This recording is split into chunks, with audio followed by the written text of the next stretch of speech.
ಎಲ್ಲರಿಗೂ ನಮಸ್ಕಾರ. ನಮ್ಮ ಅಡುಗೆ ಚಾನೆಲ್ಗೆ ಸ್ವಾಗತ. ಇವತ್ತಿನ ವಿಶೇಷ ಈವ್ನಿಂಗ್ ಸ್ನ್ಯಾಕ್ಸ್ ರೆಸಿಪಿ, ಅಥವಾ ಇದನ್ನು ಬೆಳಗ್ಗೆ ಸ್ವಲ್ಪ ಸಮಯ ಹೆಚ್ಚಾಗಿದ್ರೆ ಬೆಳಗ್ಗೆ ತಿಂಡಿ ಕೂಡ ಮಾಡ್ಕೊಂಡು ತಿನ್ಬೋದು. ಮಕ್ಕಳು ಕೂಡ ಇಷ್ಟ ಆಗುತ್ತೆ ಈ ರೆಸಿಪಿ. ಬಾಣಲೆ ಇಟ್ಕೊಂಡಿದ್ದೀನಿ, ಗ್ಯಾಸ್ ಸ್ಟವ್ ಲೋ ಫ್ಲೇಮ್ನಲ್ಲಿ. 1 ಚಮಚದಷ್ಟು ಎಣ್ಣೆ, ಸಣ್ಣದಾಗಿ ಕಟ್ ಮಾಡಿ ಇಟ್ಕೊಂಡಿರೋ ಈರುಳ್ಳಿ, ಸಣ್ಣದಾಗಿ ಕಟ್ ಮಾಡಿ ಇಟ್ಕೊಂಡಿರೋ ಹಸಿರುಮೆಣಸಿನ್ಕಾಯಿ, ಈರುಳ್ಳಿ ಹಾಕೊಂಡ್ಮೇಲೆ ಕಲಿಸ್ಕೊಂಡು ಸುಮಾರು 1 2 ರಿಂದ 3 ನಿಮಿಷ ಈರುಳ್ಳಿನ ಬೇಯಿಸ್ಕೋಬೇಕು. ಈರುಳ್ಳಿಲಿರೋ ಹಸಿ ವಾಸನೆ ಹೋಗಬೇಕು, ಸ್ವಲ್ಪ ಹೊಂಬಣ್ಣ ಬರಬೇಕು. ಈಗ ಈರುಳ್ಳಿನ ಬೇಯಿಸ್ಕೊಂಡಿದ್ದಾಗಿದೆ. ಟೊಮೆಟೊ ಸೇರಿಸ್ಕೊಳ್ತಾ ಇದ್ದೀನಿ. ಸುಮಾರು 3 ಮೀಡಿಯಂ ಸೈಜ್ ಟೊಮೆಟೊನ ಉಪಯೋಗ ಮಾಡಿದ್ದೆ. ಸಣ್ಣದಾಗಿ ಕಟ್ ಮಾಡಿ ಇಟ್ಕೊಂಡಿರೋ ಕ್ಯಾಪ್ಸಿಕಮ್ಮು, ರುಚಿಗೆ ತಕ್ಕಷ್ಟು ಉಪ್ಪು.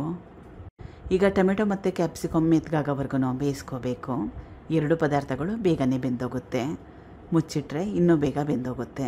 2 ಪದಾರ್ಥಗಳು ಚೆನ್ನಾಗಿ ಬೆಂದಿದೆ. ಮ್ಯಾಶ್ ಮಾಡ್ಕೋಬೇಕು, ಸ್ವಲ್ಪ ನುಣ್ಣಗೆ ಮಾಡ್ಕೋಬೇಕು. ಬೇರೆ ಪದಾರ್ಥಗಳನ್ನ ಸೇರಿಸ್ಕೊಳ್ಳೋಣ. ಇದು ಪಾವ್ ಭಾಜಿ ಮಸಾಲ 1 ಟೀ ಸ್ಪೂನ್ ಅಷ್ಟು. ಇದು ಮನೇಲಿಲ್ಲ ಅಂದರೆ ಇದಕ್ಕೆ ಬದಲಾಗಿ ಸಣ್ಣ ಚಮಚದಲ್ಲಿ ಅರ್ಧ ಚಮಚದಷ್ಟು ಗರಂ ಮಸಾಲೆನ ಉಪಯೋಗ ಮಾಡ್ಬೋದು.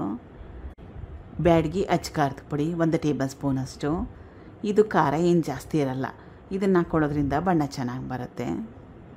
1 ಟೀ ಸ್ಪೂನಷ್ಟು ಧನಿಯಾ ಪುಡಿ. ಚೆನ್ನಾಗಿ ಕಲಿಸ್ಕೋಬೇಕು. ಸಣ್ಣದಾಗಿ ಕಟ್ ಮಾಡಿ ಇಟ್ಕೊಂಡಿರೋ ಕೊತ್ತಂಬರಿ ಸೊಪ್ಪು. ಈಗ ಇದು ರೆಡಿಯಾಗಿದೆ. ಹೆಂಚಿಟ್ಕೊಂಡಿದ್ದೀನಿ. ಮಾಡಿಟ್ಕೊಂಡಿದ್ನಲ್ಲ ಪಲ್ಯ, ಅದು. ಇದು ದೋಸೆ ಹಿಟ್ಟು. ಮೇಲ್ಗಡೆ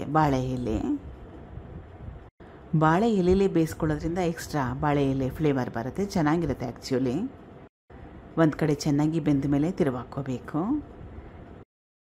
ಈ ಕಡೆ ಕೂಡ ಬಾಳೆ ಎಲೆನ ಹಾಕ್ಕೊಂಡ್ರೆ ಒಳ್ಳೆಯದು. 2 ಕಡೆ ಹಾಕ್ಕೊಂಡು ಬೇಯಿಸ್ಕೊಂಡ್ರೆ ತುಂಬಾ ಸುಗಂಧ ಚೆನ್ನಾಗಿ ಬರುತ್ತೆ.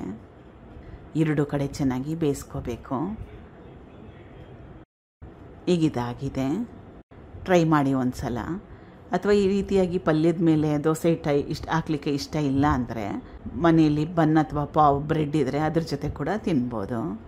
ಅಥವಾ ಇದೇ ಗ್ರೇವಿನ ಅನ್ನಕ್ಕೆ ಕೂಡ ಕಲಿಸ್ಕೊಂಡು ತಿಂದರೆ ತವಾ ಪುಲಾವ್ ಥರ ಕೂಡ ಇರುತ್ತೆ. ಟ್ರೈ ಮಾಡಿ ನೋಡಿ.